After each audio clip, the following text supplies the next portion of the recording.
Hello, everyone. Welcome back to Finger Guns with Tony, Dave, and James. I am your Slurpee co-host, James. I'm joined with Big Tasty Tony B. Yeah, and Dave, the disgusted destroyer of worlds and booties occasionally. I had to. Yeah, I had apparently. to. Slurping good time. It's always a slurping good time. Slurping Jimmy. It's not good. I don't love it. I don't love it. I don't want to be known for this. It's not. But I love it so much. This is going to be on the internet for the rest of our lives. In perpetuity for as long as I live and the internet lives. In the known universe. How are we feeling tonight? James, I am rolling. I love this. That is now the second time you've used that with me present in the past 2 days, and I love it for you. I think it is great. If no one has seen that reel or understands that reference, hey, go fuck yourselves. It's fantastic. Did Dave? In front of my mother, Tony. My mom was like, "So Dave, how are you?" So David, how are you? Like, how are you doing? And he just went, "Joanne, I am rolling." Did you tell him that I texted you in the middle of the night? The same thing. Rolling. Here's the stupidest thing. I love it so much. Oh and now with like the out of context in the Instagram Reels version of it, I want it all over the place. I am rolling. But I think before we get into some movie talk, do you want to? I want to quickly talk a little bit about Rick and Morty. Okay. Tony, did you watch the new episode? I know James did. I have not, but Okay. you can ruin That's away okay. because I'm pretty disappointed with this season. Yeah, So we're big Rick and Morty fans. we have been since the beginning. Yes. Since day one. We are mid-30s white men. Clearly, we target like audience. We are the target audience. Yeah. I've been watching this season, and I approached it with optimism. With everything that happened with Justin Roiland and the replacement of him as voice cast. And I mean, let's be frank, if you go back to season 1, he was 75% of the voice cast at that point, with all the random side characters and everything else. And they split as far as I know, they split his role. Like, Rick is voiced by one person and Morty is voiced by someone else. That is correct. And I'll get the names while you speak. Thanks. And I approached this with a lot of optimism. I was like, hey, you know what? They're trying something. Let's see how it goes. But the more I watch it, we're now 4 episodes into this season. Yes. And something feels off.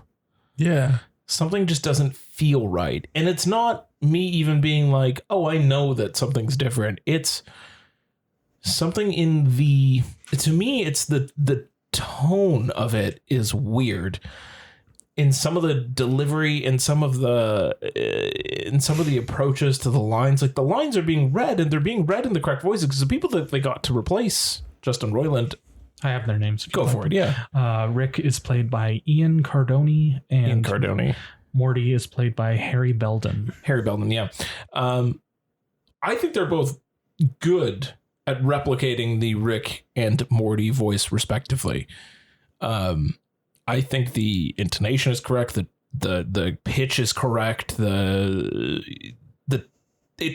is the voice that you're hoping to hear. So like, at least from that side, it wasn't jarring. I was like, oh, okay, this sounds pretty good. But it's the little things that are missing. It's the little differences in swapping out the one person that did both of those voices who brought a certain tone and little cadence, nuances to the characters. Yeah. Like the characterization of them, I think, has fundamentally changed because it's not being voiced by the same person. It's being voiced by 2 different people now. And it's not even that it was just one person. It's just that it's an actor swap on the back end, and they're bringing something different to the role, which is fine. But right now I feel like they're just trying to emulate what was, and they're missing because they're different people. Like, you know what I mean? It's like you just stepped into a role, and instead of being allowed to bring whatever you want to bring to the role, you're being told, no, you have to fit this shoebox, but you can't fit that shoebox properly. So it comes through in like this way of, something's just not right. Like the tone of something is missing. The in between bits are missing. The fillers are missing. Like everything just feels slightly shifted. Well, it's also a different show. Yeah. Even looking past the cast changing, like it's a much different show now than it was in season 3 or season 4. Sure. Like it's still wacky and they still have weird characters and odd callbacks, but you know, they're also they're like pushing forward to the end game, or not even the end game, just like changing who Rick is. Yes. Yeah. Right? Yeah, like they're going deeper into his character and like really like pushing it. Like they're changing who Rick is as a character. Which I think they're going to need to do. But at the same time, it also feels like they've completely sidelined Morty. Yeah. In most of these 4 episodes, except maybe this last one. This last one, he was pretty... But otherwise, he's just been like a weird side character that kind of shows up every once in a while they continually rework Rick, I guess. Well, the last season wasn't Rick. Rick was kind of on the back burner too, right? Yeah.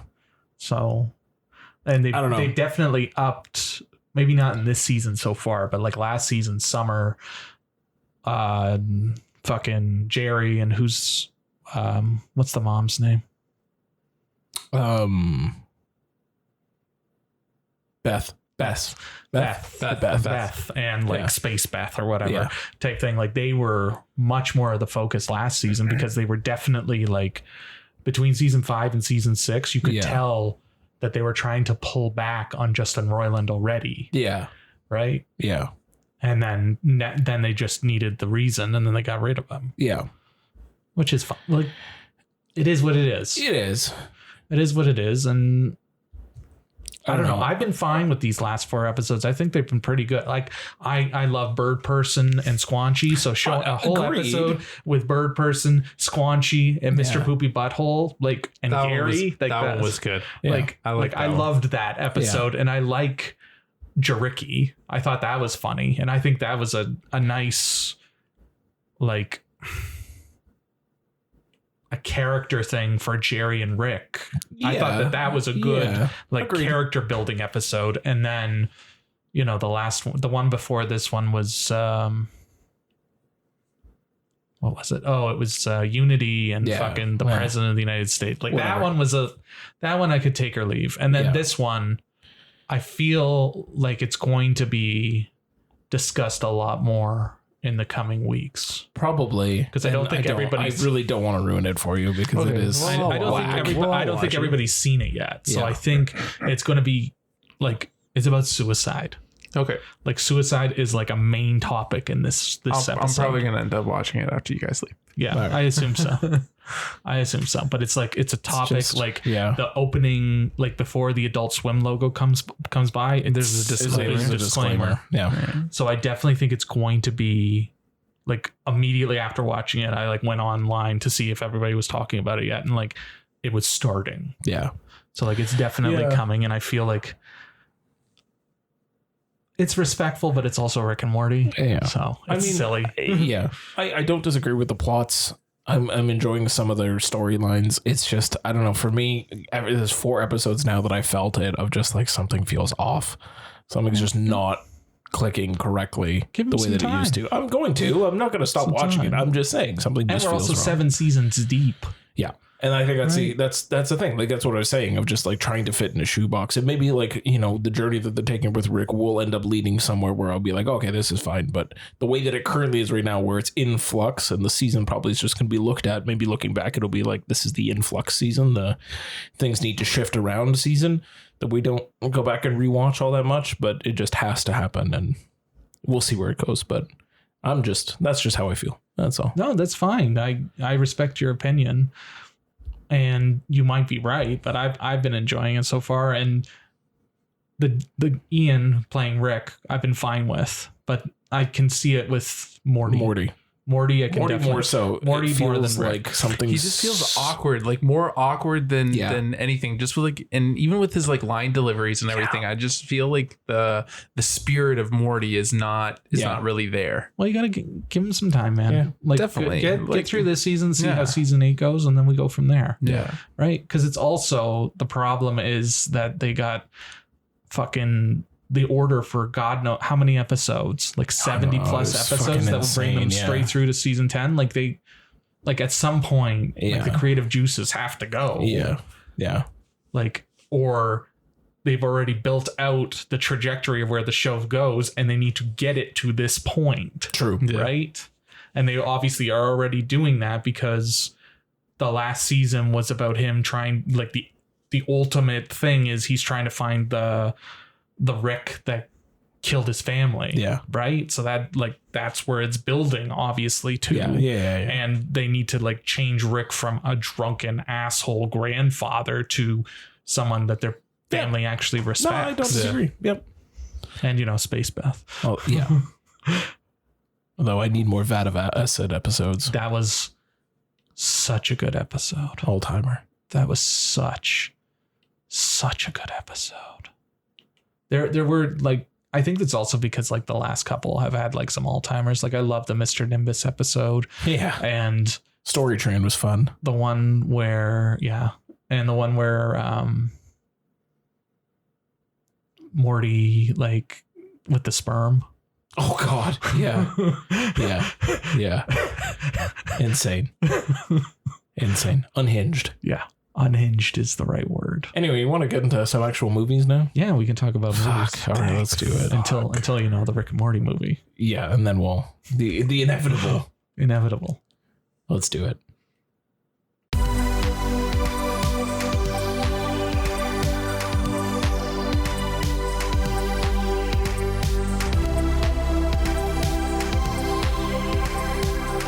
So, want to start with the best and worst? Yes, I do. Yes, I do. Love this. Who wants to kick us off today? I can do it. Do you want me to start it fast or you want me to start it worst? Ooh. You can start wherever you'd like. So you know what? Start at worst. Sure. Okay, so this is like a low meh. A low meh. This is more of a low meh than an absolute worst because there's some like a low main. Yeah. Yeah, all right. There's some parts, you know. So it's Old Dads, which just premiered on Netflix a couple weeks ago. Sure. Written and directed by Bill Burr. He stars in it alongside Bobby Cannavale and my boy Bokeem Woodbine. Yes. And they are I don't know, they're old dads and they're just out of sorts with the zeitgeist, and him specifically, he just keeps getting in shit and just like seen, I guess. Like Bill Burr. Like it's mostly very much his his comedy and his routine. So if you like Bill Burr and you like his comedy, you're not going to hate it. And you know, as a dad, I saw myself in some of these characters and some of the things they do. Because and then, but it's just like the plot is all over the place, and just like the supporting characters aren't all there, and it becomes kind of a horror movie at one point because the one guy got a vasectomy and he still knocked the girl up, and you know that sounds like a horror movie to me. That's near and dear to your heart. Dear God. But there's a couple of fun. There's some fun bits, and it's definitely a much more. It's very adult humor. It's not like a PG-13. Like it's definitely a very R-rated movie. Oh, that's good though. Yeah. So in that respect, we haven't had an R-rated comedy in a bit, right? In that respect, yay. But you know, it could have been sharper, and it could have been a little less his stand-up just written into a screenplay. Yeah. And like, I don't know what the fuck Bobby Cannavale's doing. He just keeps showing up and shit and he's just doing something. He's just there. He just wants to be on screen. Like, I love Bobby, and I think he's a solid actor when he's really putting it in. Yeah. But there's just so many random times he shows up as a supporting character, and you're just like, why the fuck are you here? Yeah. And you're just like watching it, and you're like, okay, well, this one character hasn't been introduced. I bet it's fucking Bobby. Oh, of course it's Bobby Cannavale. Of course it's Bobby Cannavale. It's always Bobby Cannavale. Always. Tony. So I'm going to cheat a bit. I watched a lot of shitty movies, but I don't really want to talk about them. All the movies that I really wanted, because like, you know, they're just boring. The ones that I do want to talk about, like I can't spread them out. Like I'm just so jazzed. Is like You're jazzed. You're hyped up on Jesus. I'm hyped up on Hyped up for the Lord. Yeah. So ranking at number 3, I have a film called Taylor Swift, The Eras Tour. I saw that you went and saw it. film? I hear It's an small indie, independent, right? It's a small independent It's on the movie Playhouse. film. Yeah. Yeah, like it's still trying to find the audience. Still Right? trying to find its audience. I think find it I think word of mouth is getting across. Starting to get across. Yeah. Oh my fuck, guys! Like it Did you was go dance at the front of the theater? there was people dancing in the front. I bet there was. Literally, as soon as the fucking the opening thing goes up, like they're just swarming the stage. Absolutely. Almost. Were they doing that like holding The hands weird and circle running around cult and shit. like Oh, jumping in you circles mean the like Charles Midsummer? Manson like kind of thing? Yeah, they did that. Yeah, I and bet they did. And I said out loud, "What is this Charles Manson shit I'm watching right now?" Yeah. No, that is a bridge too far for me. Buddy, they did it for 3 hours. Yeah, I bet they did. It was not okay. Yeah. I was very uncomfortable. But yeah, They held Swifties hands and run around in circles for 3 hours. for 3 fucking hours. Weren't they tired at the end? Well, they took breaks. They took breaks. There was breaks. There was ample time for breaks. Did people sit? Buddy was on Wikipedia for most of it, to be honest with you. Whatever. That guy probably got a blowjob at the end of it. He's fine. Yeah. He sat At least there. we hope. He took one for the team. So did He's Tony. fine. He definitely did. No, I didn't. I wanted to be there. Oh, that's cute of you. What's your favorite Taylor Swift song? What is my favorite Taylor Swift song? You're not a true Swiftie. You should be able to say I know. should I be just right can't. off I the top of your can't. head. I can't do it. James. Out of the Woods.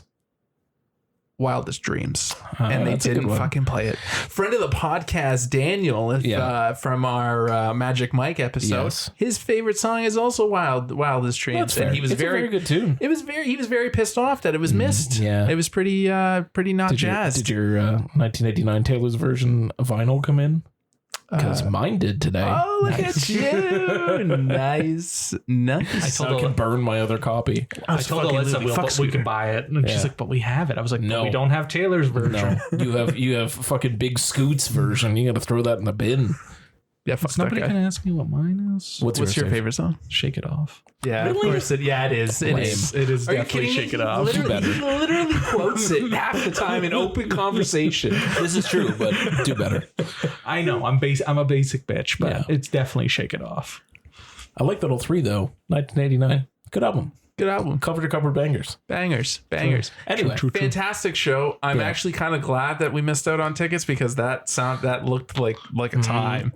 I had to fucking sit through 3 hours of it, and you know what? To be honest with you, I was bored during some of it. But to be honest with you, I knew about 80% of her songs, and I was pretty proud of myself. That's good. She puts on a good show. She puts on an incredible show. The costume changes, holy shit! Sure, like hats off to that. The background dancers were fucking awesome. Absolutely. I had a blast. I had a blast watching it. Definitely up there for like concert films. I wouldn't say it's like the best. I would leave that to what's the one? American Utopia. The Talking Heads one. I really enjoyed that one. Did you see the other Talking Head one? No, but that's on the list as well. Nice. But yeah, and literally like between like a mother disciplining your kids to say stop acting out, you got another one like trying to like hype up the audience, and like the audience was in it for about 3 minutes, and they're just like, okay, fuck this kid.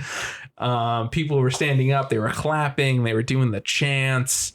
Were they wearing the friendship bracelets? Wearing the friendship, like, You have to. Melissa had it on, her friend Kayla had it, Daniel had it, they all had it. They were decked out, man. Absolutely. They were like here, they were doing like a little friendship party last week, and they were doing when they were making the bracelets and stuff. Did you get the cup?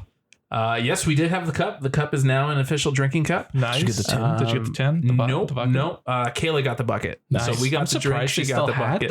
Yeah. They must have made Did you go to way too many. Did you go to Mountain? We went to Mountain. Yeah. When AVX. I was there for Killers, when we were there for Killers of the Flower Moon, they were out of buckets that day. Oh, fuck. So they must have made a shit ton. Fucking scene points. I'm a goddamn scene member and the Cine Club. No discount on the cup. Cinema. fuckers. events. Oh yeah, and also the cup. Yeah, And the cup, no fucking discount. Okay, that one's rude. shitty. That's rude. That's rude. But Goddamn the event Cineplex. cinema. That also pisses me off. Like, go fuck yourselves. I'm a fucking Cine Club member, and I can't. I gotta pay fucking full price for event tickets. Yeah, Suck giving my you, dick. Giving you Like- so much money. Yeah. $10 a month worth. At least pay, let me pay the difference. So, you know, like you go to AVX or whatever, you got to pay up Yeah. whatever the fucking Pay the difference. is. The $16.99 event, so maybe pay the $6. I don't mind. I don't. The price of the ticket, like maybe they didn't really set that themselves type thing, but not giving 20% off. Stupid. That's no concessions. That's not okay. That's not okay. But I will say, since I said she does put on a good show, it's the only concert I've ever been to where she said she's starting at 8 and ending at 11. She started at 8 and ended at 11. Like you could set your watch to it. And it, not like that time me and James saw Lady Gaga and she showed up like an hour and a half late. Yeah, that was bad. It happened to my girlfriend went and saw Beyonce. Same thing. It was supposed to start at 8. She didn't show up till like 9:15. The Queen Bee can do what she wants. I understand it. We can give her a lot of latitude. I'm just saying. Yes. Taylor Swift, she's on. Yeah. And she's there and she leaves. Like no fun. Like she does not fuck around. And like No some fuss. of the shit she was doing, like holy shit! Like how are you still like are you having water breaks down there? Are you just like huffing the water, and then when you're costume changing, incredible. She probably trains like an Olympic athlete, Tony. for sure. And then she takes long breaks. Yeah. And Like she's been on high. Like she hasn't had the concert stopped.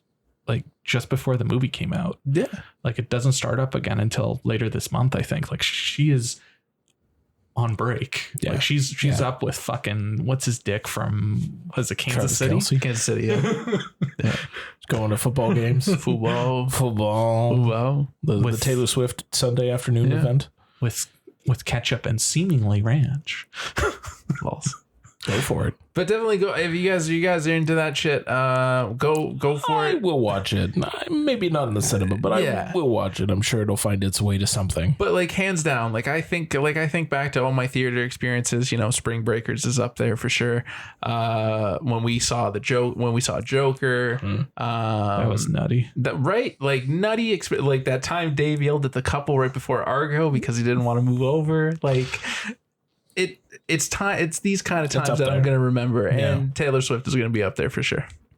I Nice. didn't yell at a couple. I yelled at another guy, didn't I? No, it was a couple. Oh. They wanted you to move over, and you're really angry. What about Dave yelling at the couple that was recording the screen during West Side Story? That's also something I'll that's up never there forget. Too. That's up there too. There's Didn't he take a picture? That son of a bitch took a picture. Dude, on the flat. There is 7 people in the theater. 7 people. And you're five of us. 5 in one row, and those 2 fucking idiots up in the front. You know what? I don't want them recording. I can't stop it. But you know what? I wouldn't have been as pissed off if they were behind us. Yeah. If you're going to do that shit, sit behind us. All I see is your fucking screen recording something that's literally going to be on YouTube tomorrow. Like, what the fuck are they They were so excited, and they're just recording it. Like, Also, there were people recording at Taylor Swift, and I low key wanted to lose my mind. But that again, happened- they literally run to the beat of their own drum, not getting involved. Speaking of theater things, I will always remember my my Taylor Swift TIFF thing. Of nonsensical nonsense of also a bunch of people recording the thing that already exists on YouTube. It's the same quality.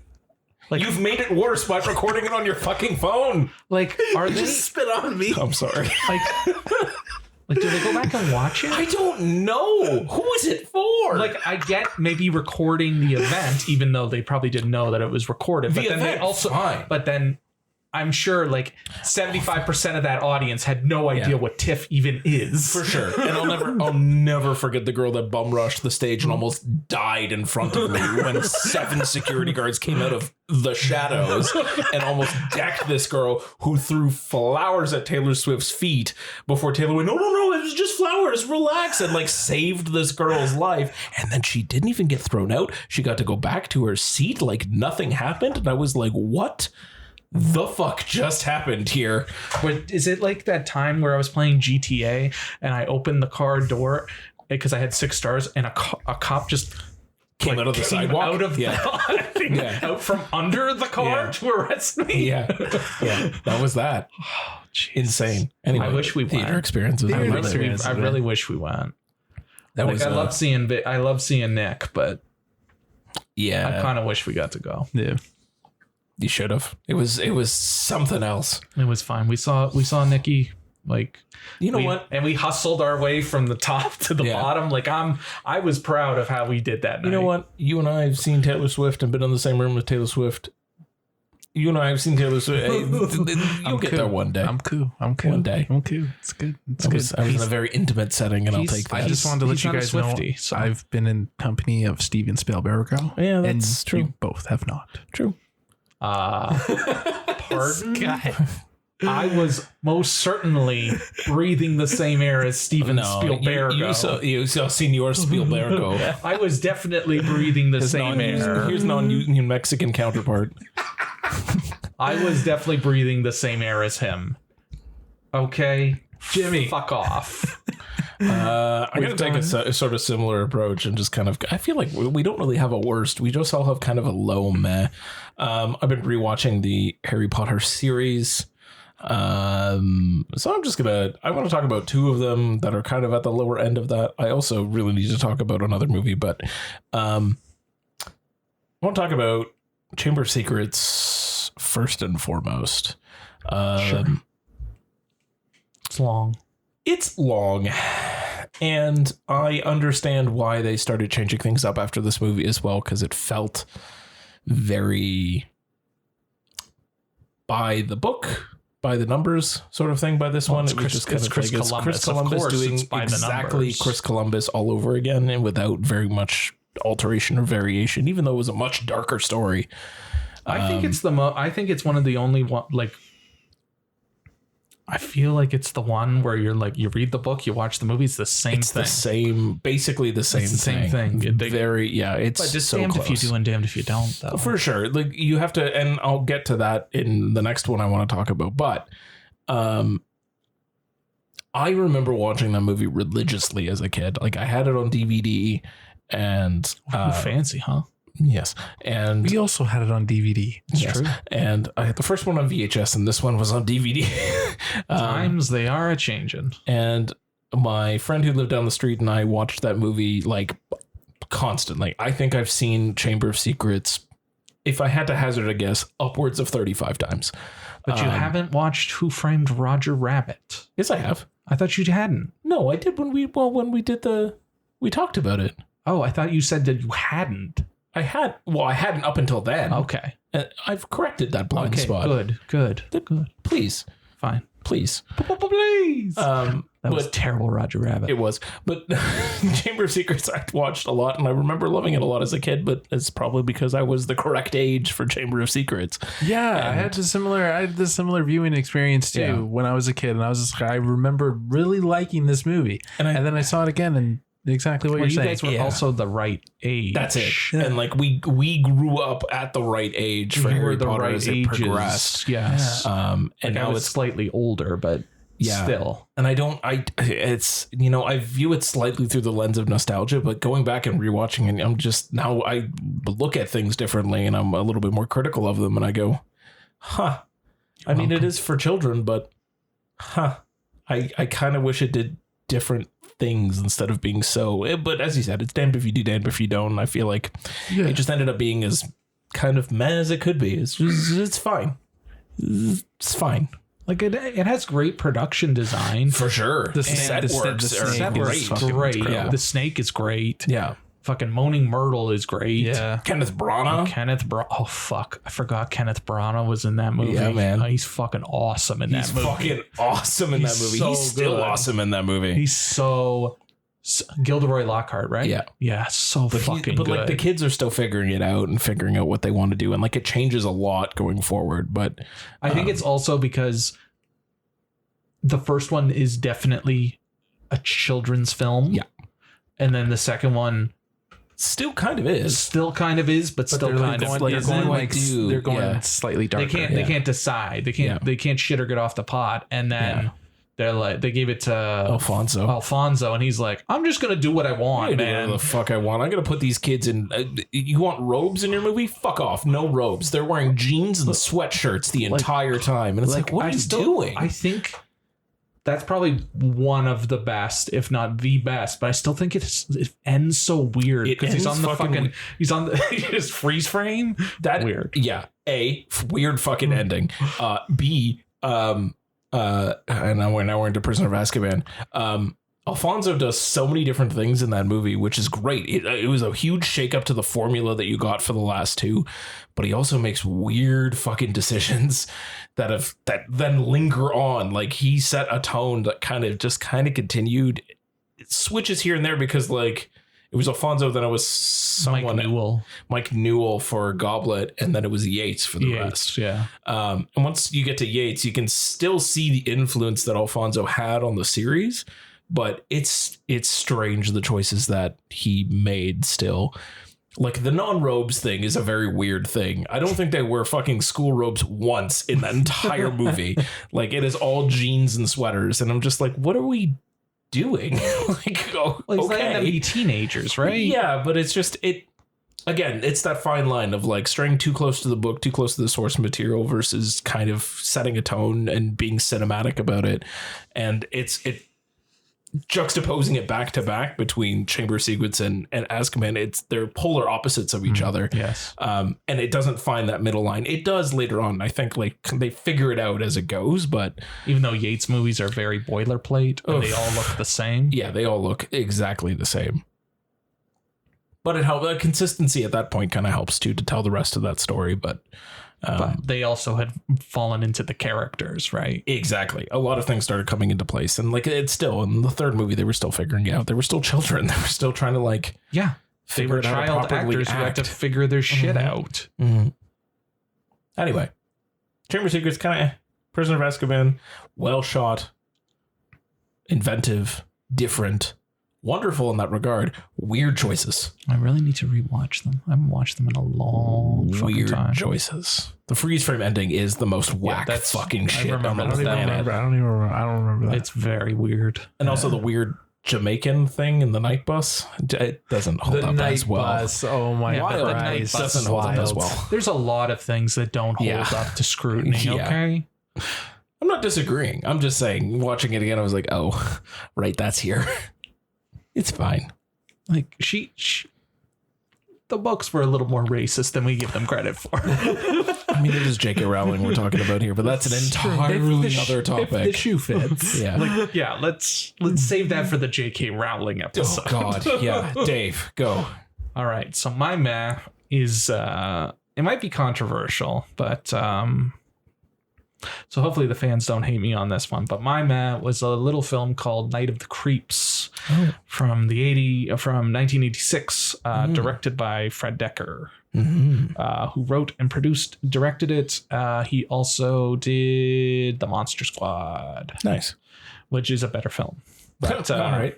So Night of the Creeps, it's kind of a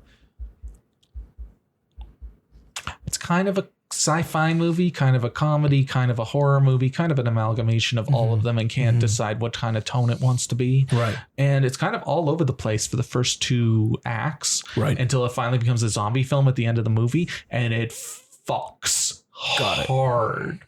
I wish the whole movie was the third act. Got it. Yo, this movie fucks 150%. But the end fucks. The rest of it was kind of all the over rest the does place. not fuck. It has great moments and great lines. It's just kind of all over the place until it finally comes together at the end. Melissa's Letterboxd review: this movie fucks. Like Tom Atkins is amazing in this movie. Just anything that comes out of his mouth, amazing. Yeah. He answers the phone. That's how he answers the phone, James. He gets because he's like the chief of police or whatever. Sure. Thrill me. That's how he answers. No, hello. I love it so much. What the fuck does that mean? I don't know. I love it though. And every character in the movie, their last name is a famous director. So like fucking Yeah. Okay. Oh, yeah. I was gonna bring that up. I like the Raimi. Yeah, they did that. Landis, Raimi, Cameron, like Cronenberg, Cindy Cooper, Cronenberg. Romero. Yeah. Okay. Yeah. Sure. Yeah, everybody She is all over the. everybody over my face. Yeah, I got everybody's it. name is fucked. Name drop the it's movie. Name drop the movie. Like if you had no idea who any of these people were, you weren't into it. Yeah. Got it. Because it's very much. I thought it was. It felt like what's the Cronenberg movie? Which One one? of his first ones. Shivers. Shivers. That's what I kept thinking of when I watched it. Was Shivers. Yeah, that's right. Okay. Yeah. Right, because they have like the little tongue-looking alien Yeah, things. the little succubus thing. Yeah, which keeps showing up in this movie. Yeah. So that's what I kept thinking of. But like, it's fine. Maybe I'll watch it again and like it a little more. Yeah. But like Tom Atkins with the thrill me, and the good news is your dates are here. The bad news is they're dead. Like just delivering. He's just delivering bangers. Cool. and fucking Cindy Cronenberg with a fucking flamethrower. Sure. I fucking loved it. It was wonderful. I didn't like it nearly as much as I wanted to. Well, at least you liked it, Tony. At least someone at the table. I've never seen it. So You should watch it. Aye. You should like it. It's whack. I Dude, don't it's know campy. anymore. It's campy Okay. 80s. You can't Okay. go wrong. It's with campy whack. 80s. And it's violent as fuck. Okay. Yeah, the ending's fucking. All right. The whole thing is fucking wild. All right. Fine. I'll do it. I take fucked as a recommendation, as you'll see in a minute. Tony, Yeah. go. My second best, Yeah. riding on those coattails of being fucking wild. I have a film that is also fucking wild. It is a film called Suitable Flesh. Ooh, I think you name dropped this film last I episode. definitely right? did. Yeah, And now I alright, finally alright. get to talk about it. Tell me more. It was at After Dark, but they didn't give it to us, so you had to watch it after Dark. It's the After Dark Film Festival in Tony's living room. I watched this movie at 9 a.m. and oh boy. All right. After Sunrise Film Festival in Tony's Have you living ever taken room. a shot of tequila followed by a rail of cocaine and then getting punched in the I face? can't say that I have. Can't say I have either. That's what this movie is. All right. It has no business. I'm telling you, no business. And I'm going to put this in my Letterboxd review tomorrow. Yeah. It has no business being as good as it is. All right. But it is so fucking good. Okay. Heather Graham is a sex demon. Well, I mean, Come that tracks. on. That was literally feels right. that was why I wanted to see it Yeah. forever. I had no idea what this movie was Yeah. at all. All All I right. knew was Heather Graham pointing a gun. That's what I knew it was. That's and a then good hook. and then when I heard it was coming out on VOD after Dark, Yeah. we didn't get it. I looked into it and I was like, this movie doesn't sound like this movie at all. And then I watched it and guys, you gotta see it. Okay. You got to Okay. watch it 9 in the morning. 9 in the morning, man. When you wake up, you're Okay. just like, you know what? I'm gonna watch a movie about a sex demon. Okay. I mean, what time did we see Platform? Was that 8:30 in the morning? yeah, we did. So That was- I could that pull it was off. early. I could pull off fucked up in the morning. That was an early one. Heather Graham is Why do they keep putting the Midnight Madness so early in the morning? it's a shotgun Yeah, blast wake right you the fuck up. Like it's what was the other one that we saw? Oh God, what was it? It was Korean. Was it Korean? Of course, Chinese. Oh, was it the Project Wolf Hunting. Project Wolf Hunting? That was it. Yeah. First thing in the morning. Yeah. Christ. I think I watched that mid-afternoon once it sort of came out. Also, the panna cotta. It is the message. The panna cotta is always the message.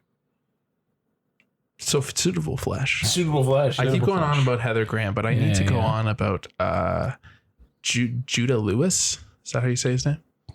Sure. Yeah. He was absolutely incredible. He plays the counterpart. He plays the The non-sex demon. well that this The I love that we celibate keep- angel? I like that we keep calling it demoned instead of demon. Demon. so the sex demon actually came from Mr. Lewis. Oh. He's the one, and it gets into like this whole like freaky like voodoo like ancient like kind of thing about the All right, demon and yeah. the demon's existence. Yeah. Still doing it. Yeah. Continue. And yeah, You keep doing that. Am I doing something with my mouth? No, I'm waiting for you to continue. I'm hooked on every word. Dave is the one ripping you. Saying demon. Demon. No demon. That's how you pronounce. No past tense. That's how you've said demon for your entire life. I'm not correcting you. You can keep living your truth. It's a Tonyism. It's a Tonyism. It's just funny. It's just funny when you do it. That's all. Am I just like being punched in the face with reality right now? How I say demon? Yeah, You're still doing it. This is the Mandela effect of it was Berenstain Bears, Tony, the whole time. What is happening right now? Like I feel like I'm having an out-of-body experience. And he says Terminator instead of Terminator. Yeah, I still can't say that word to save my life. Oh, it's okay. That's cute. Anyways, do you still say Piscetti? No, man. Anyways, yeah. Joe Lynch. It's directed by Joe Lynch. He also did a movie called Mayhem that also has no business being as good as it is. So I'm pretty sure that's just the way he does movies. Sure. Is that the one in the high-rise building? No. That's the one that's like Belko, where like the virus goes in and like the high-rise building. Yeah.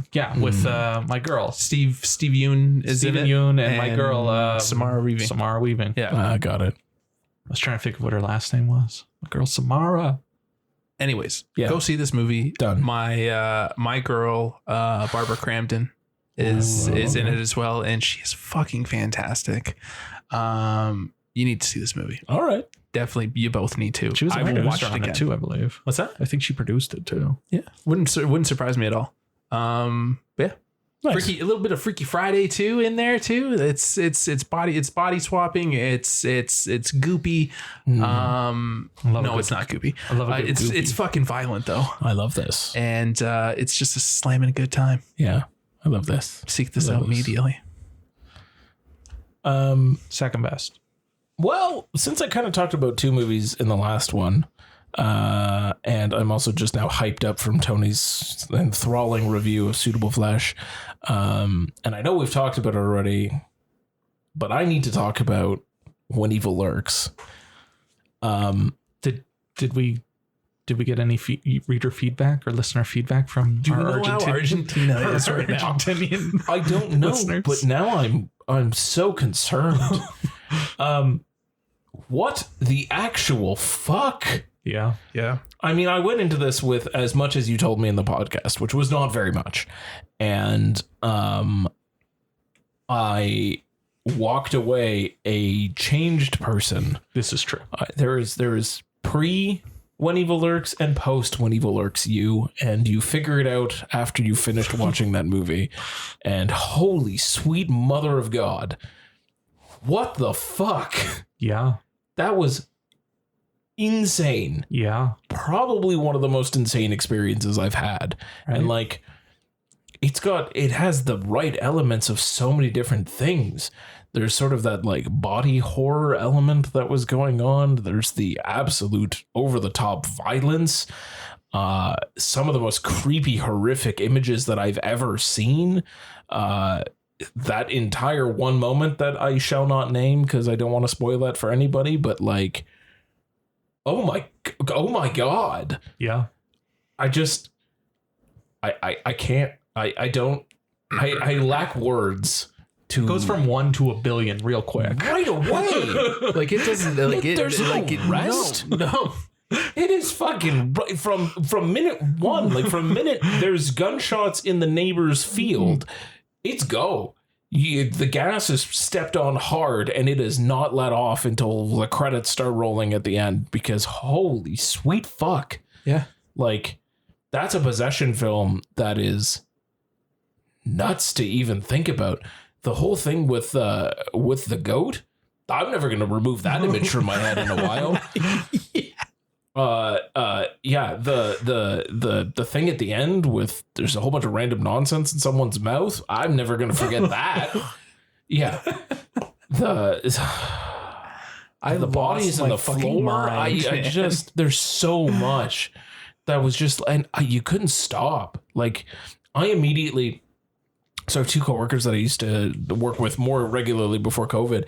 I immediately messaged them both and I'm like, you need to watch this movie. And they're like, I don't even know what that movie is. I'm like, you need to watch this movie because they enjoy the fucked up nonsense.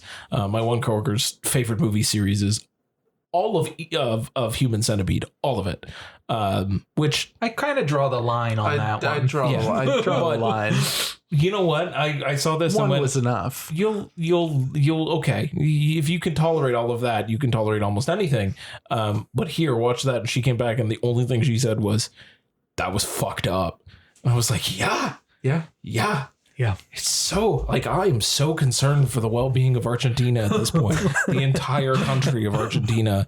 I hope they're all doing well, but seriously, fucking watch that movie. I don't know how much I can extol the virtues of it any more than all three of us already have, but please. Anyway, good. That's it. Glad you finally watched it. Finally, What do you mean finally? It didn't take It's a been mad a week. week.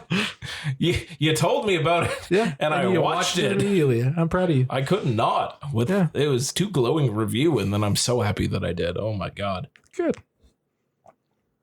David. So my best. Yeah. I was going to talk about Carrie because I've never seen that, and I'm kind Original of on a Carrie? Yeah, I'm kind of on a Brian De Palma kick this year. Sure. But Are you watching Scarface? I don't know yet, but I will be watching it soon. Let me know. I will. Tony and I have to come over. If there's ever a screening of Scarface, Tony and I need to be there. I want to hear Push It to the Limit in surround sound. Yeah. At max volume. Please. With a special edition DVD feature of the F-bomb counter on. Oh yeah, And the bullet counter. Gotta be the bullet counter too. Oh, man. yeah. I need that. I need that in my life. I need this. So I was going to talk about Carrie, which I had never seen. Mhm. Loved it. But I decided today's November 6th, tomorrow's November 7th. Yesterday was November 5th. So I decided to watch V for Vendetta. Yeah. Which I have not seen in Ages. a long Yeah. fucking time. Yeah. And it's still very powerful film. Still a very powerful film. Still a very fucked up film. Mm-hmm. Feels a lot more. What is it? Prescient? Was that what you? Prescient? Prescient. Sure. Yeah. Yeah. Like to now. Yeah. Like just. And I like it a lot better than the comic. I know Yeah, I was the never comic- I was never a big comic fan, but I like the movie a lot. Yeah. Some of the moral ambiguities are a lot more ambiguous this watch, Mm-hmm. where like the lead character is a terrorist Mm-hmm. and he literally tortures someone, which is it's a little bit of a pill, a little bit of a pill to swallow. And he's not quite Jigsaw, but but it's just I really like the way it's shot. Yeah. And like I watched it in 4K, obviously. And just like the bold reds. Oh, yeah. And just like they keep replaying like similar or doing similar things in similar moments. Mm-hmm. And it's just very well shot, very well edited. It's a little lengthy. Yeah. But like it's just a powerful film and I really, really like it. I agree. And it reminded me that like I need more Natalie Portman in my life. Yeah. She's really good. She's at so that. fucking good in it. that movie. And she's such a great actress, but like she doesn't like I know she has the new one coming out May, December, which I really want to see, but like she hasn't really had a huge output in the last since Jackie, I would say. Yeah. I was looking to see who. This is James McTeague. Yeah. Produced by the Wachowski sisters. Yeah. And written by the Wachowski sisters. That's right. Yeah. I think that's the best that James McTeague has ever done. That's the movies. I'm not going to say it's an old film, but they weren't sisters at that point. Correct. Yes, I know. Yes, that bit is dated, but that part's dated. For the year that we're discussing this film, yes, it was written by the Wachowski sisters. No, I understand. I'm just saying, like that's how old the movie is. Yeah. But yeah, just banger performances, and John Absolutely. Hurt is awesome. Oh, man. That also is like they have so many good like British actors in there. yeah. Like Stephen Fry's in there too. He's very good. Stephen Rea.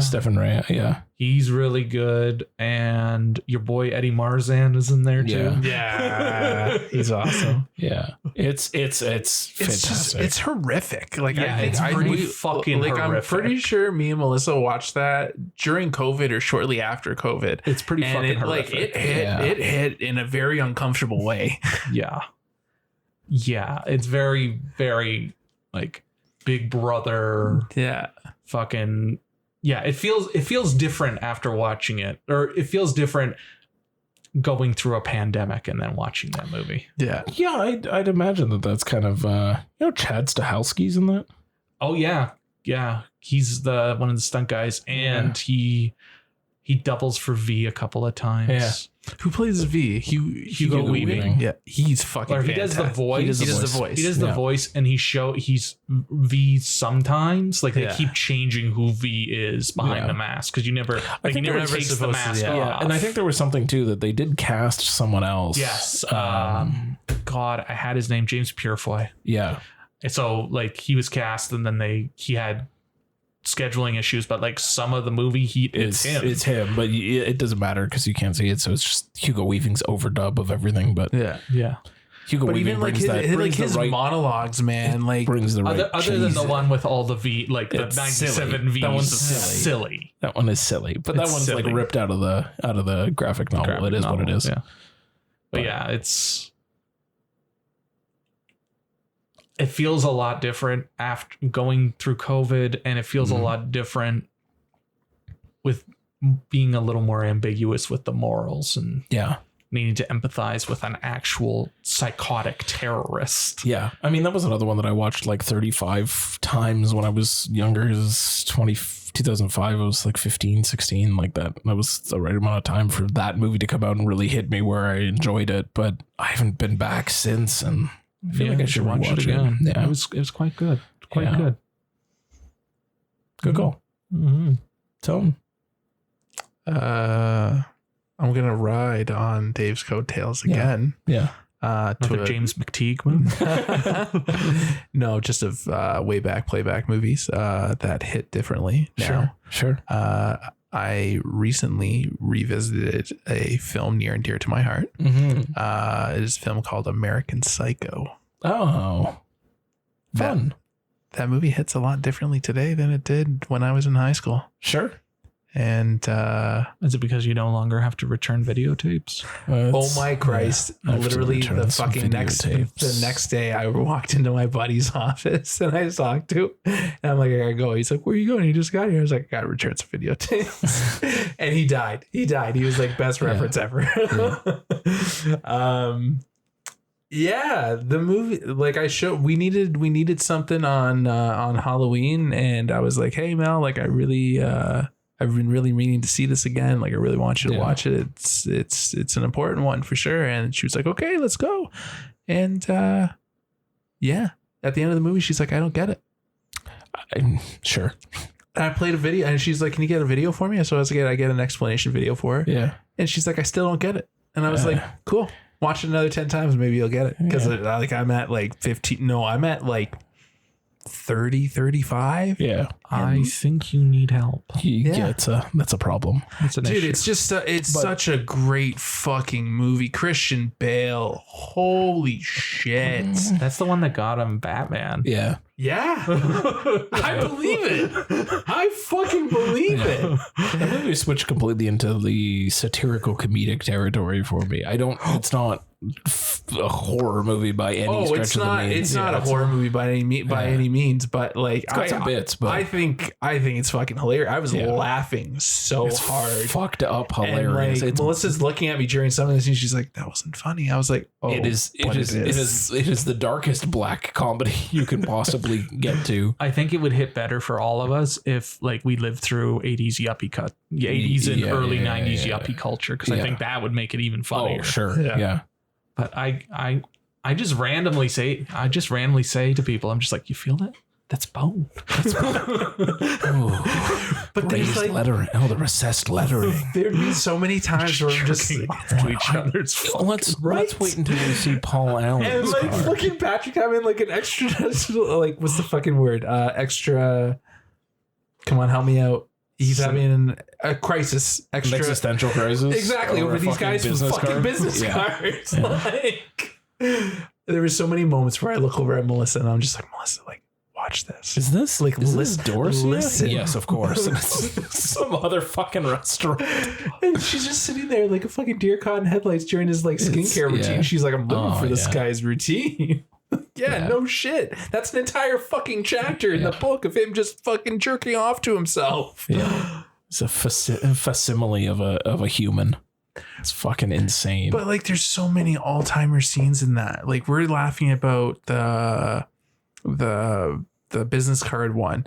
Him just like coming out of nowhere with a fucking chainsaw and like these like New Balance kicks, like, running down covered in blood. Like him fucking going macho in the mirror at his studio. Like, oh yeah, the song choices in there are excellent.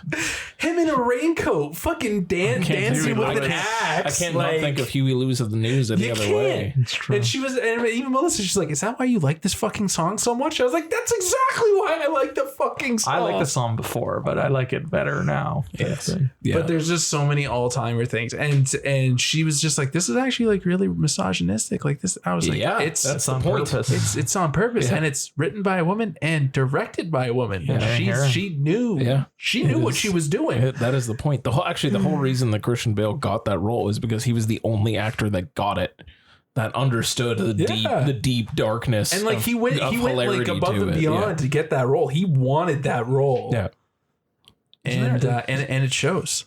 Isn't there a part where he has to feed the cat to the ATM? Yeah. yeah. Mel got really uncomfortable during that scene. I was like, "Don't worry, nothing happens." Him just dragging the body in a carpet out of his fucking room is just it's all fucked up. It's Have you guys seen it's what is it? It's kind of a deep fake, but there was a guy who was at a con and they got a video of him and he's dragging the body and he's in the full suit and he's like, I gotta go. He's just walking and he's like, you guys want to go on a date tonight? 7:30, Dorsia. You gotta go to Dorsia. But they deep faked Christian Bale's face over it. Yeah. But it looks, my god, like like everything else is definitely like they got it at the con and it looks great. amazing. And I think he has like a Huey Lewis CD. The movie was Toronto too, right? Yeah, it was shot in Toronto. Most certainly is. Yeah. Oh my Christ. Yeah, Did you most know that? certainly is. I had a feeling because because the director's Canadian. I was gonna say that she's makes- Canadian. That makes It was all sense. shot in Toronto. Yeah. That's amazing. It's an all timer. I Fucking still Willem Dafoe's in it. Willem Dafoe's man. incredible. Like Everybody's fucking like great. and there's like And who doesn't like seeing Jared Leto get chopped up with an axe? Jared Leto. It was the times. It was that Fight Club. That man just got beat to shit. Josh Lucas is in it. Justin Theroux, Chloe Savati, like Savagny. Savagny. Yes. Chloe, Dave's cat. right? Like there's just the supporting cast is absolutely fantastic. Christian Bale, like God at this point. Yeah. If you haven't seen American Psycho, seek it out immediately. I love this movie. I am one of those fucking American Psycho bros from college and fucking worship that movie along with Fight Club. Reese Witherspoon's. Reese Witherspoon's in that too. Great film. Great film. I know we were talking about misogyny, but I still don't just stare at it, eat it. Yeah. Yeah. Matt commented Very on my good. fucking Letterboxd review and he Very said good. that. Very good. Did you ever see the sequel? With what's her face? Mila Kunis? Yeah, I did. I do not remember a single thing of that movie, and I'm kind of glad. That's fair. Unnecessary. That's fair. Yeah, the first one kind of says all you need. It has All everything you need. All you need. James. No, I'm good. I talked about 3. So you're I'm good? happy. Yeah, we're good to go. We're good to go. Yeah. All right. You Ended wanna on do American Psycho. You want it where we need to get more? segue. We need to get more spooky than Yeah, that. fuck yeah. It's not spooky. We just went over this. All right. So now Tony can get spooky. After talking about suitable flesh, All right. now you can talk about the Shutter Minute. Evil lurking deep inside, its darkness knows no limit. So listen closely if you dare. This is the Shudder Minute.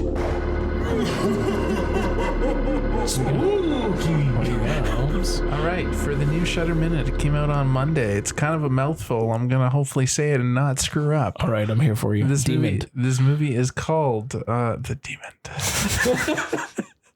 This movie is called Hell House LLC Origins: The Carmichael Manor. That's too long of a title.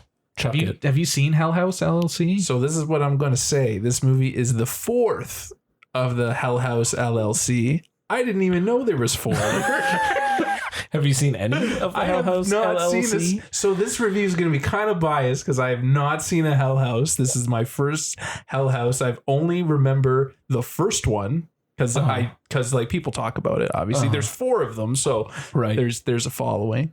Can I point Yes. of order? Can I ask? Yes. Is there a reason why the Hell House is a limited liability company?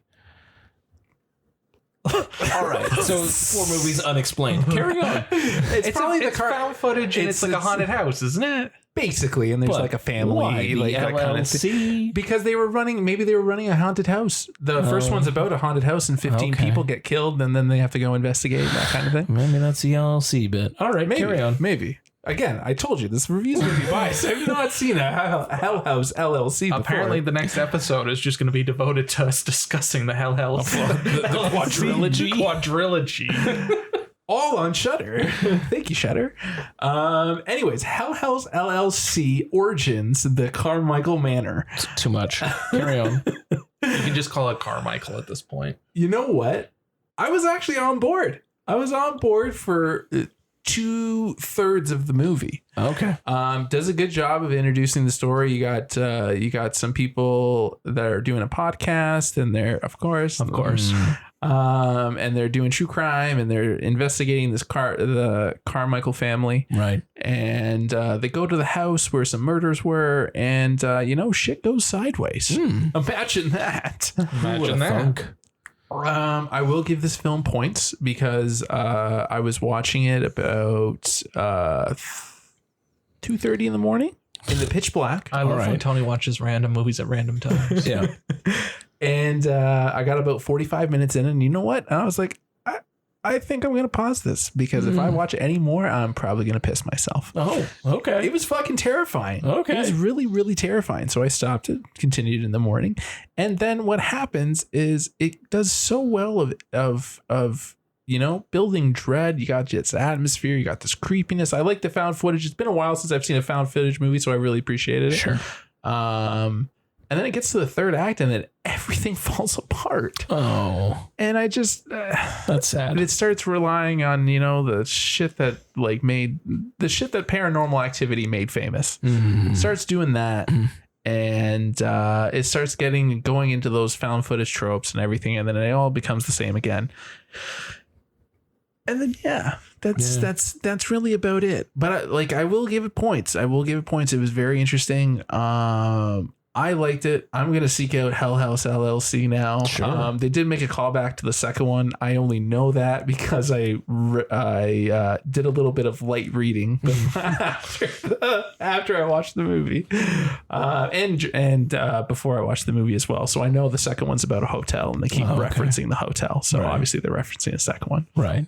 They could have been referencing the first one and the third one. And it just went over my fucking head. Sure. But for somebody who's not into this franchise, it's new. I'm new to the franchise as well. It was decent. It was decent. Not Nocebo level. Definitely not Evil Lyrics level. Wow. Nothing can be. No. Well, we'll see. We've upped the scale. We still got 2 months to shut it. left. But this one was enjoyable. It was enjoyable. But just brace yourself for the third act. Third act kind of ruins it. Okay. But yeah, I like that. alrighty. Dave, you had a little thing you wanted to mention? Yeah, just before we get to the main event, I just wanted to give a shout out to a little Canadian film that comes out. It's out in select theaters on the East Coast already, and it's coming out this week in select theaters across the country, and it's called Who's Your Father? Oh. and it's Who's your father? yeah, kind of like that. It's set in PEI. All right. East Follows Coast a vibes. Very, very East Coast vibes and very, very East Coast dialect. All right. So it's about a PI. He is he's hired by the Sorry, a PI and PEI? a PI and PEI. All Yeah. right. He's cornered the market. There's only one of them. Oh, that's Only one on great the way to live. island. Yeah, absolutely. And he is hired by one of the guys who one of the big fishermen lobster fishermen.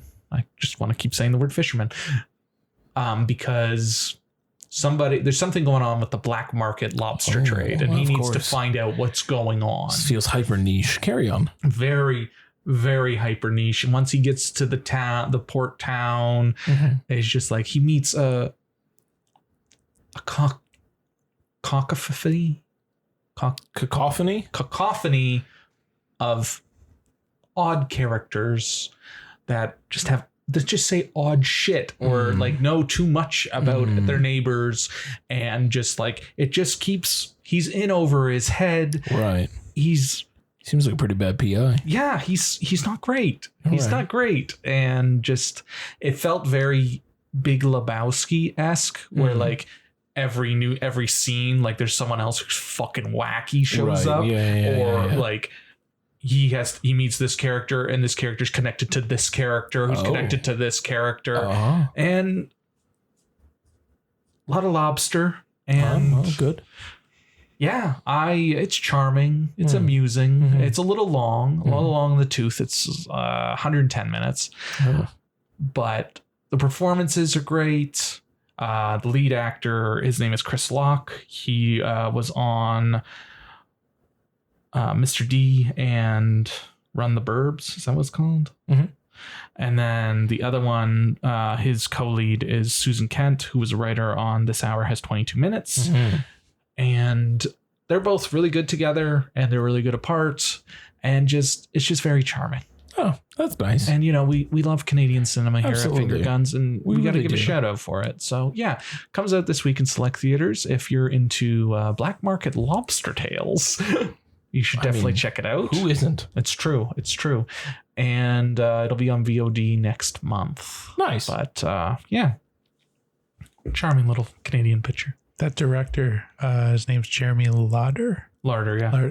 He had a web series on YouTube called Just Passing Through. Yes, he did. I watched it. It was actually really good. And I actually applied to be a writer on that one as well. Nice. That's cool. Really? Yeah. That's interesting. And another fun fact, just because the title of the movie sounded alarms. The first AD was the producer on Club 6. Oh, very cool. Yeah. Lovely. That's cool. Look at these little connections. I love that. Lovely. Yeah, I think you should watch it then. Yeah, I definitely want to seek it out for sure. Yeah. Dope. So we want to get to our main story? Yeah, let's get to the main event. Priscilla. Written and directed by Sofia Coppola. Indeed. Produced by Priscilla Presley. Yes. Based on the book that she co-wrote with someone called Elvis and me. Yes. And apparently Lisa Marie was not a fan of this film. No. God rest her soul. Can't imagine why. But Sophia posted something today with Margaret Qualley, so I don't think there's that much bad blood with the family. Yeah. I mean, yeah, that's fine. So Baz Luhrmann's Elvis, this is not. Oh yeah, a lot less bombastic than that. Yeah, I didn't have a headache during the first 38 seconds of that movie. Also, I definitely just realized that it's Riley Keough who's part of the Presley family and not Margaret Qualley. Nice one. Nice. Dave. That's all right. You got it. Fucking idiot. You got it. It's okay. I get them mixed up all the time. It's fine. Yeah. What did we think of this movie? I loved that it didn't feature a single Elvis song. Sure. It kind of, there's like, you There's nods to it. There's like a piano bit of "Love Me Tender." Yeah, for sure. Nods to it. Yeah, He never sings an actual Elvis song that's fair. Yeah, no, I guess not. because they never got It's their, very they never much- got the rights to them. It's very much. Yeah. Well, that's because Lisa Well, Marie was pissed. Well, of course. No, but what I'm saying, I like that it's completely because like when you watch this movie, you're gonna try and you're gonna have to help. Inevitably compare it to Compare Baz it, right? Luhrmann. But she does everything. Sophia Coppola does everything that she can to make it so much not like that at all. Sure. Well, it's about Priscilla. It's not about Elvis. Yes. It's about Priscilla. Yeah. Yes. And to that point, it's definitely not showy, not nearly as bombastic and Nope. fucking. Very quiet. It's quiet. It's soothing. It's not fucking like it's not a sensory overload. sensory overload. And they don't even show the Colonel. No. Colonel Just, never he's shows just up. on the phone. Yeah. Just Colonel on the never phone. shows up. You never fucking hear him. But I think you see his hand at one point. Yeah. his hand. That's about it. Like Tom Hanks ruined that character. Boy, howdy. I want to know what you guys think of it. Yeah. It's fucking boring, man. Bored to tears. It was fucking boring. Okay, so the last movie that we talked about was Killers of the Flower Moon. Well, we talked about that in Five Nights at Freddy's, but I'm focusing on Killers of the Flower Moon, and that was a 3.5 hour movie, and I checked my watch exactly one time when I was like, wow, and I couldn't believe. I checked my watch 50 fucking times during this movie, and I could not believe that it was still going. It was, to me, at points, like watching fucking paint dry.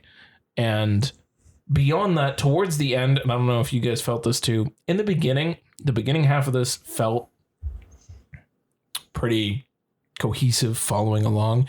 Towards the end, it just felt like I was watching moments, and then it would fade to black, and then I would watch another moment, and then it would fade to black. And like that's how the last, I don't know, third of the movie felt. Like there was that random nonsense where it just like cut to a shot of Elvis like doing something in front of a light, and then it just faded to black, and I was like, when he was actually being Elvis, on and the I stage. was like, Yeah, it was his comebacks. I understand, but I was just like, what? Why? Like, there's just so much unnecessary nonsense, and it just, most of it was just like, I'm fucking bored to tears. I was also very bored. It's a beautiful film. Do not get me wrong. It's a beautiful film, or beautiful looking film. And I do like how in Elvis with Baz Luhrmann, they're just like, oh, hey, this is Priscilla. And they just keep going. In this one, you feel you get to see the romance, and you get to see the ickiness of it and the grooming. And that's what like that first half. Like Elvis he's a scumbag. He's a scumbag. Yeah. And it's like, I get why Lisa Marie wasn't a fan. Yeah. But to that point, I really liked I'm with you. I really like the opening, and I like how after she meets him and then he leaves and he says, "Oh, I'll call you," type thing. Yeah. And like they show the progression of time with the calendar and her just like doing whatever type thing, and then he calls eventually, and then they go on to the next bit. Sucks her back in. She was so close to being like over him, or starting the process of like getting over him, and then he fucking calls right at the last second. Right. And you're just like, no. And then just kind of the build up to them getting married and her getting knocked up type thing, and all the jealousy and all that. But to your, like, it was just moments at the end. It didn't really feel cohesive. Yeah. And it wasn't that it felt all over the place. It just felt like if she was going for moments, why wasn't, like, if you're going for fragmented, you shouldn't be doing this fade to black nonsense. Yeah. And why are you dragging out certain bits and then you speed up others and then you end abruptly? Oh yeah. Like it is like a fucking like slam. Yeah. Abrupt ending. Like when it finally happened, I was like, really? That's it? Yeah. Yeah. I was like, oh, like I'm surprised they went with the Dolly Parton version of this song. That's a nice choice. Okay, that's kind of fun. Again, to your point of not using any Elvis songs, like I was like, oh, that's a good choice. It was, wait, what? Why are the credit? What? That's where you decided to end this story? Okay, sure, whatever. It's like you never talked to him ever again after that before he died? Because I know you did, but that's okay, I guess. Well, it's interesting how because that scene is in Elvis as well. The last scene between them where she's like, I'm done. It's over. We're divorcing. Yeah. So it was interesting seeing how she framed it versus Baz, because that was like the only scene that was overlaps. An overlap scene. Yeah. So I thought that was interesting. Tony. I really liked it. The fuck's wrong with you? I mean, he's not alone. You can see it on Letterboxd. It's true. A lot of people fucking like this movie, but it's true. It's true. It's not a bad movie. I don't think it's a bad movie. Tony, tell me why you liked it. Well, I got a little annoyed with the fades to black and stuff, but I kind of see what she was going for with, like, you kind of just see it like deteriorating. And like it's just like moment after moment after moment. So it's like literally it wasn't good to start with. Obviously, but she didn't see it like that.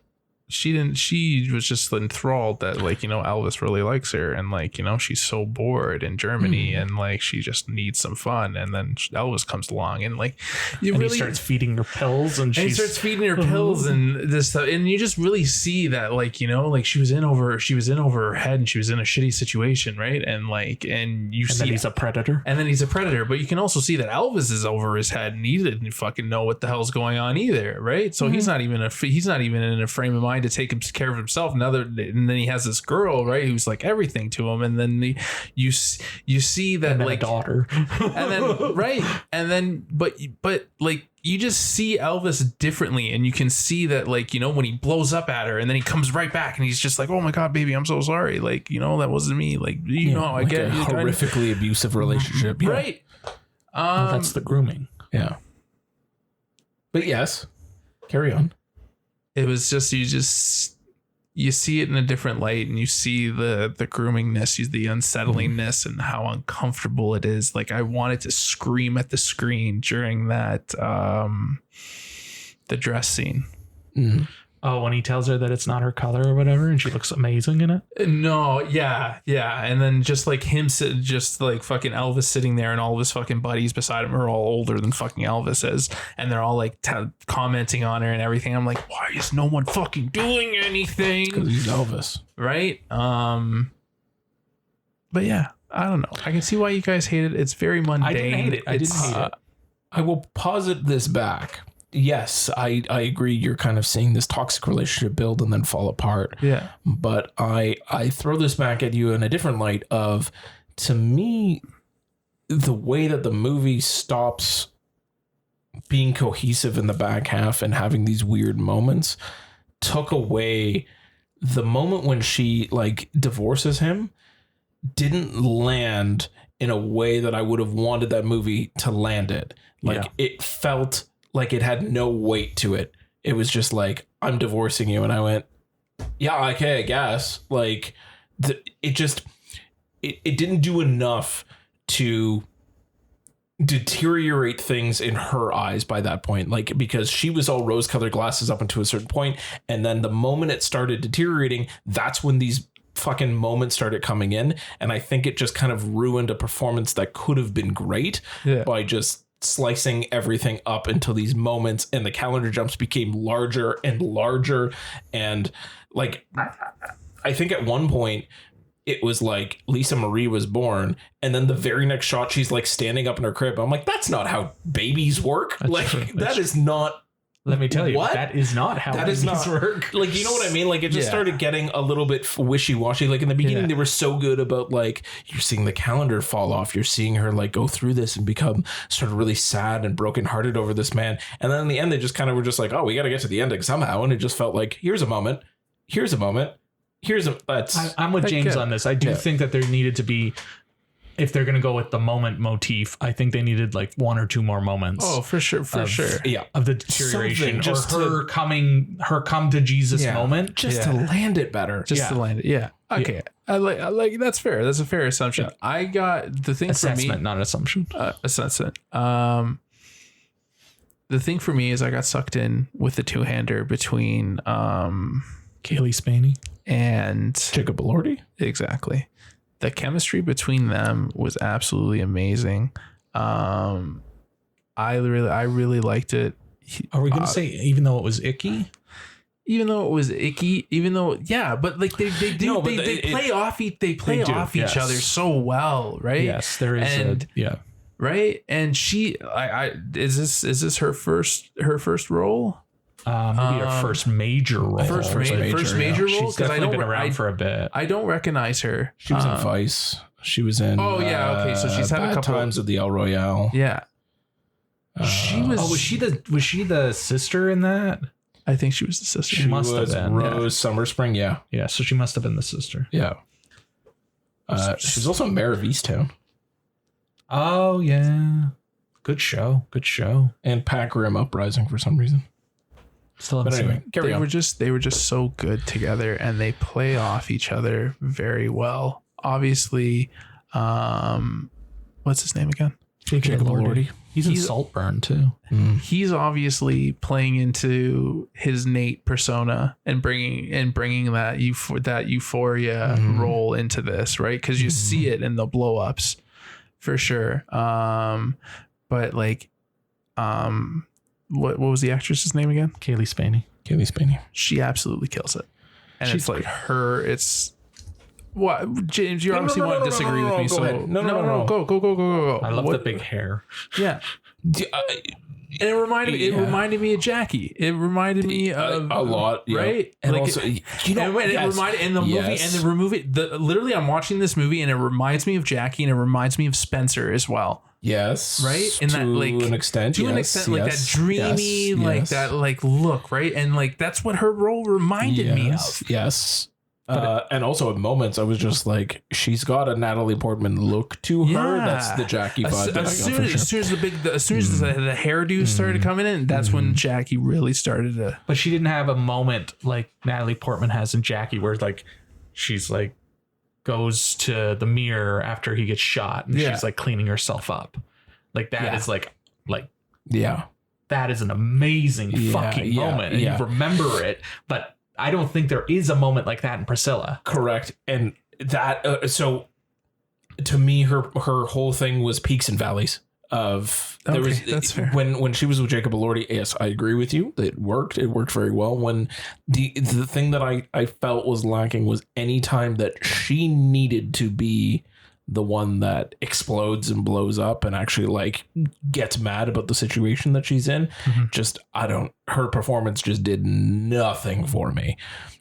The one particular that stands out that I really wanted her to like chew that scenery and it just kind of falls flat for me is when the whole thing with the engagement, and like she goes to LA and like confronts him at the pool, and like they're sitting at the table or whatever, and she like stands up and like yells at him. And it's like one line and then it ends. And I was like, oh, for fuck's sakes, like of all the times that you could have used to again give her that moment, the moment that you need, because then it's like shortly after that you get, you know, whatever she is, Lisa Marine, you get to the end, you get to the divorce thing. It's one of those pivotal moments right there that it could have been so good, because she's so good in a lot of other spots in this movie. Yeah. But like the crucial moments that she needed to be great, it just wasn't great for me anyway. It was just kind of fine. Mm-hmm. And I wouldn't blame that on her. I'd blame it on Sophia. Agreed. I don't fault her for it too, because the scene doesn't even play out for long enough for her to do anything with. It's like one line. Yeah. It's like, fuck, what the fuck? Like, again, but this was in the back half of the movie where it started to become just moment after moment after moment and not something cohesive. So I think it's just fundamentally something wrong there. But I don't disagree with you on a lot of those points, because yes, the look was great. The chemistry between Jacob Elordi and Kaylee were great. Even though it's icky. Yeah. Even though it's icky, like they make it work, and that's hard to sell. Like that's hard to make work. So right? Because it is romantic, and you can see that they have like genuine feelings for each other, but at the back of your mind, you're like, well, she's 14 and he's in his 20s. Also, fuck off, Priscilla's dad. What the fuck are you doing? Seriously. What did you guys think of the LSD scene? I thought that was fucking weird. It was weird because it didn't do anything. Yeah. to me, I think she should have just focused on specific moments and just stuck with it type thing and let them play out. Because like we already saw them doing drugs. We like, okay, they upped it to LSD now. We're on Cool. acid. Great. Cool. And then yeah, I'm with you. I'm with James entirely. The second half is not good. Yeah. It's not good. It looks beautiful. It's beautifully acted. Beautifully acted. They're both very good. And I do like even if they did have access to the songs type thing, I like it better that it's with her. You're not listening. Like he is just this mythological figure. And then you see that bit where he's on the stage and they're framing him from the back and it's mostly black and he's doing his little dance. You see the crowd type thing. And I loved that because it's just like, this is the myth. Yeah. And the guy at home is not the myth. Correct. Yeah. And I like how it's very much not Baz Luhrmann's Elvis. Correct. Yeah. And I like that it's that Austin Butler is very different from Elordi. I'll get to that in a sec. What I will say is I feel like for Dave and I feel like all of your pros are 100% we are on board with. It's just the cons for us are pulling us down. Yeah. Yes. Whereas like, no point that you have said has been wrong though. Like that is 100% the pros on this. They're all there. The way it looks, the way it's shot, the acting. It was shot in Toronto. Did you guys? I was literally about to say it was shot in Toronto. And when they they shot said at the Elgin in the Winter Garden. Yeah. when they were at the base in Germany, they're like, "Oh, we're in Germany." I was like, "No, you're not, motherfuckers. You're on a back lot in Pickering." Yeah. And I know they didn't get access to Graceland. Pickering. Yeah. Also, yes.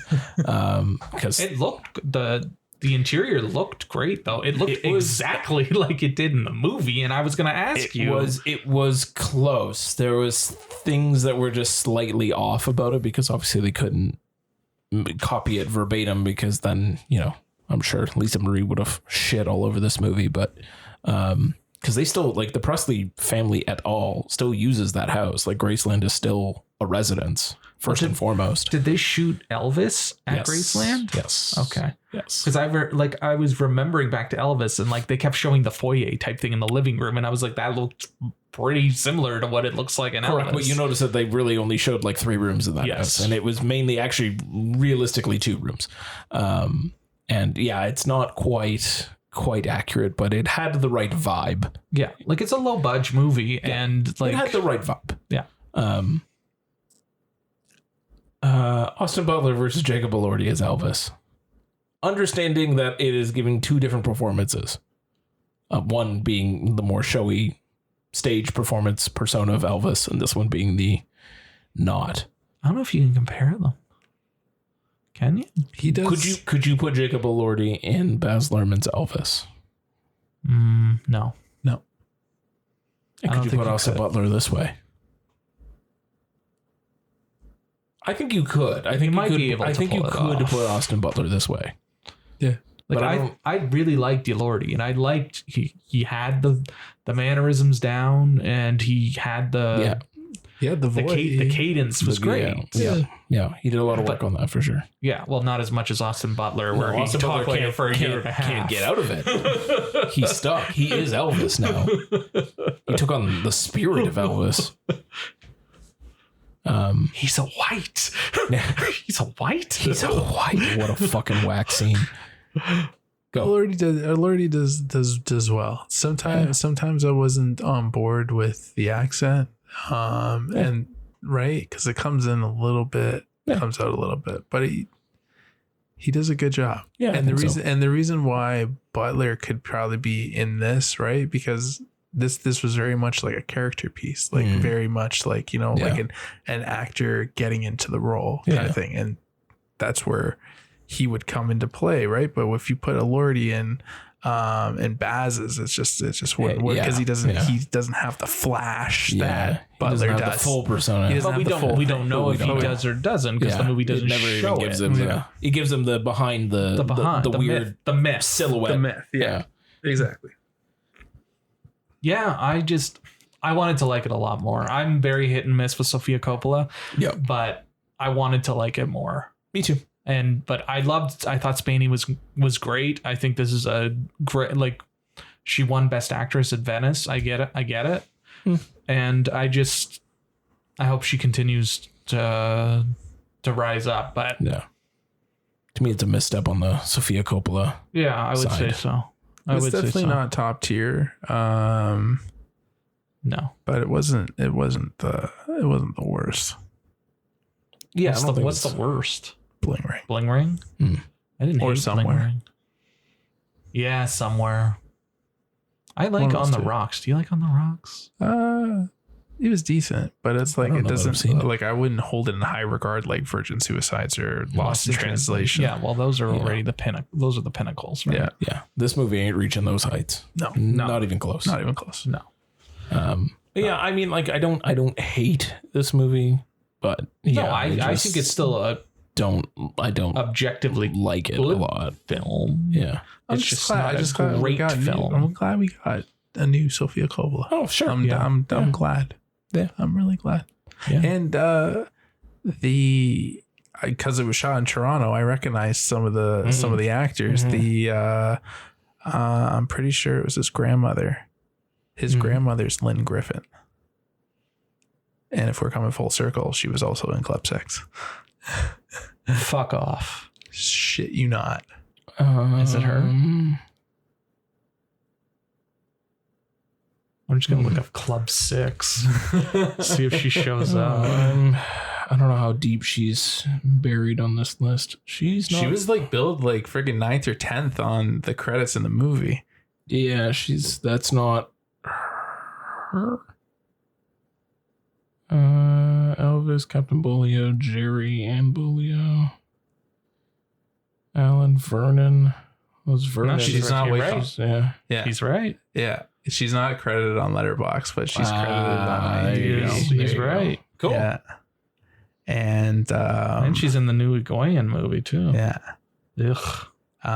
She was in it, so as soon as I saw her, I was like, "Holy shit, it's Lynn!" It's amazing, and she got a lot of screen time too, which she was very good, incredible, and she was great.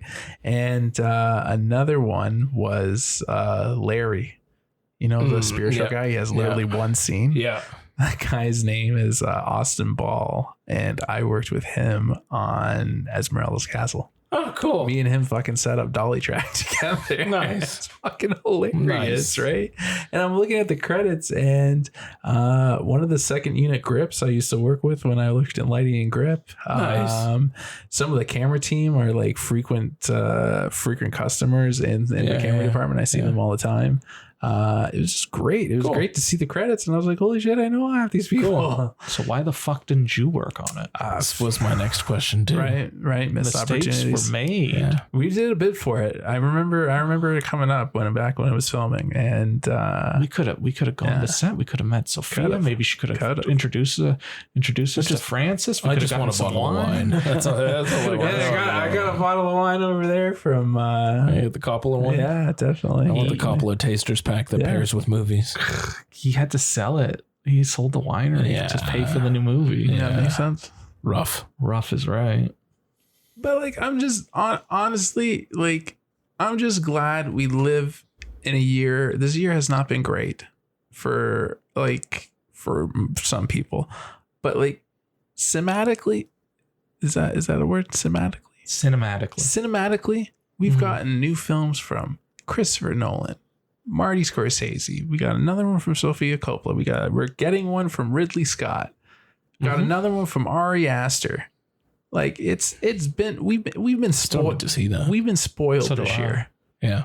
Right. And we got who else am I forgetting, Dave? We got a new one from Eli Roth. If you're into that, like, fuck yeah, Eli Roth. You're getting into the weeds. I'm getting into the weeds now. Your boy who directed Zone of Interest. Oh, we got a new one from Jonathan Glazer. There you go. There you go. I honestly at TIFF, someone came up to us and said, "I'm a fan of Jonathan Glazer movies." Cool. I did not have that on my TIFF bingo, but you know what? There are people out there. Yeah, they're out there. And a new one from fucking what's Hirokazu Korida Yeah. and Ghibli. What's his name? Miyazaki-san. Right. We got another one from that. And Hamaguchi. Yeah, Hamaguchi. We got another one from Hamaguchi, right? boy. Like, we got another one from Alexander Payne. Yeah. Movies Right. have come out. Yorgos. And We got a Yorgos coming. Like, we got fucking spoiled this year, and I'm just so glad that these incredible filmmakers are Still doing the thing. and still turning people to the cinema. Fair enough. And we got new Billy Friedkin too. And we got a new Billy Friedkin, R.I.P. And Greta Gerwig. And Greta Gerwig. How could we forget about Greta Gerwig? The Academy does. We should not. Well, they nominated her a few times. Yeah, they still won't give it to her though. So is it recommend or no? I would say don't go to the theater to see it. I think you could see it at home. That's fair. Yeah. Dave? I would agree. say that. Yeah. Yeah. It's worth watching. It's definitely, but it's definitely one rushing where out. I wouldn't rush out to the theater No. to see it. No. But like if it's on, but if it's gonna come out on VOD, if you want to, I don't think I'm ever going to watch it again. I'll probably watch Spencer before I watch this. that again. makes sense. I It's still not. haven't seen Spencer. I wouldn't say What it's a is James wrong movie. with you? You're fucked, bro. I haven't seen John Wick 4 either, guys. Calm down. Okay, well, that one I can forgive you. It's that long. one you don't need to. You can just. It's long. I understand. That's a commitment. Spencer's not a commitment. And I do need to see the new Ari Aster. Yeah, me too. That also is a commitment, though. I've heard it's very long. It's 3 hours. Yeah, it's too much. I'll get there one day. That's a Sunday. You literally saw a 3.5 hour Scorsese movie. It was Marty. I'd do anything for that man. But not Ari Aster. No, not yet. He hasn't earned that right. Well, he's not Marty, but he's. Although I'll never forget my first Hereditary or Midsommar. Yeah. Yeah, that movie fucked with my Thursday. I saw that movie alone. Yeah, I know. And I did not recover. Should have come with us, man. Should have come with us. Shit happens when you Whack. party naked. I You guess got so. a new blue? I do. Let's do it. Let's get a new blue. What did that boy buy? It's Dave's New Blues.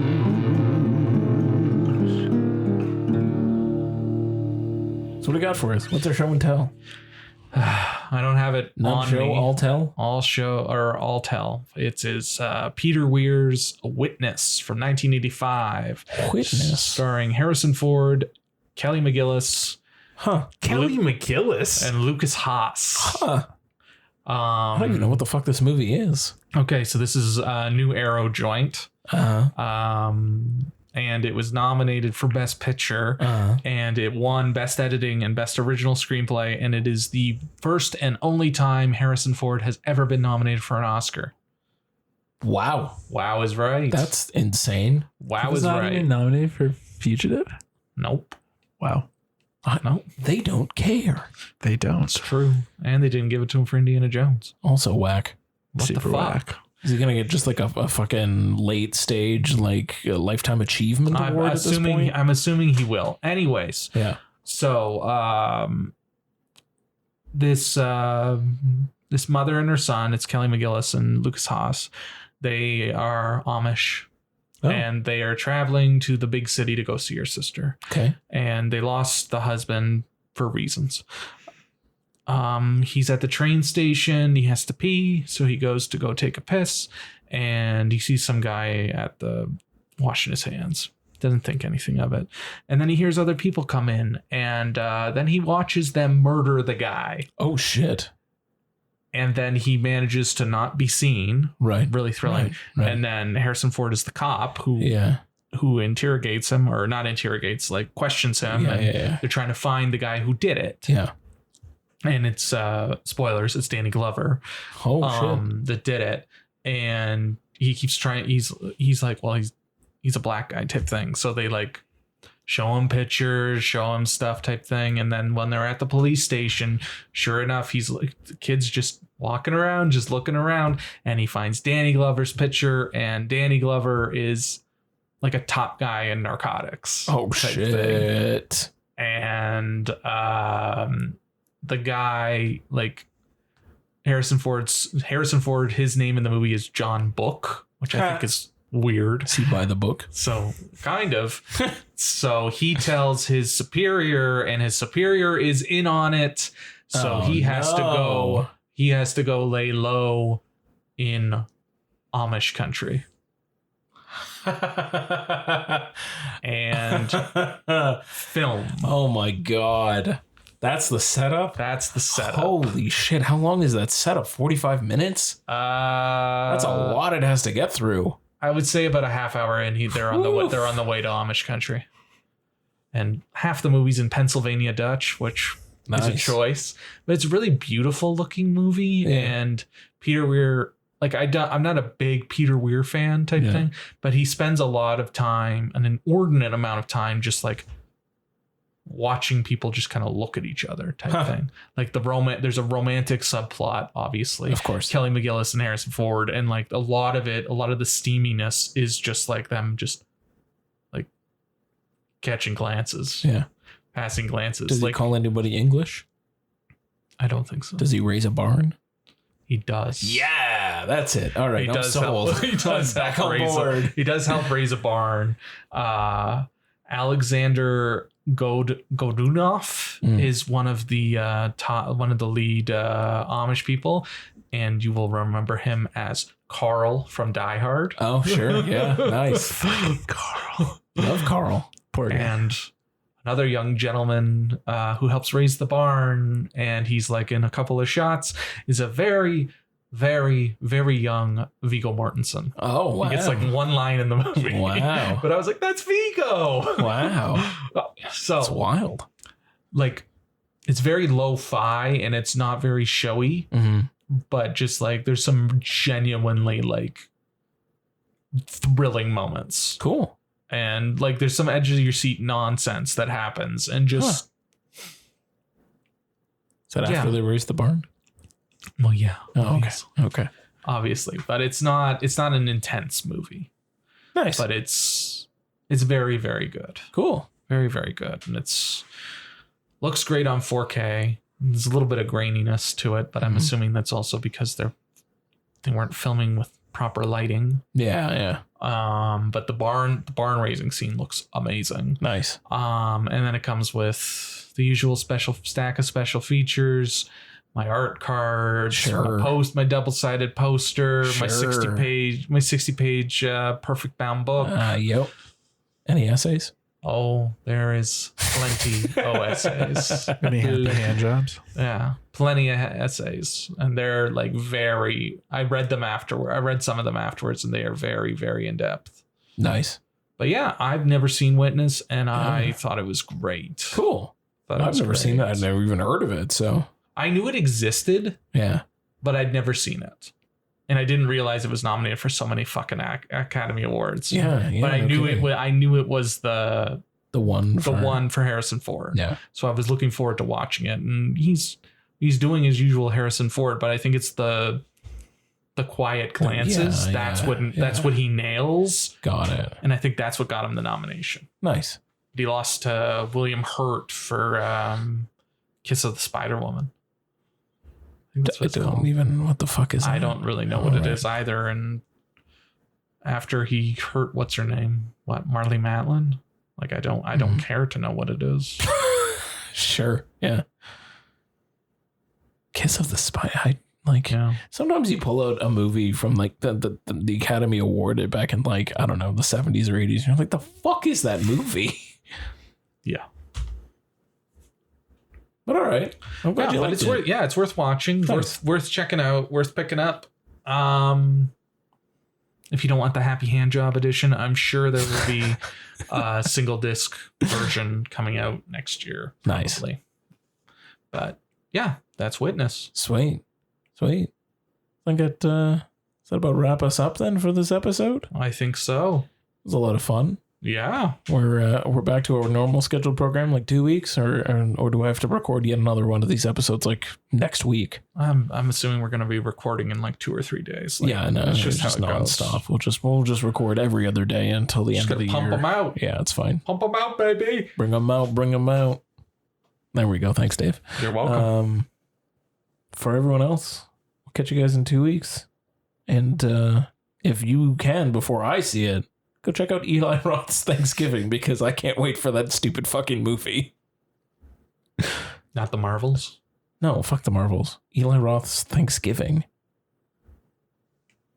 White meat. Dark meat.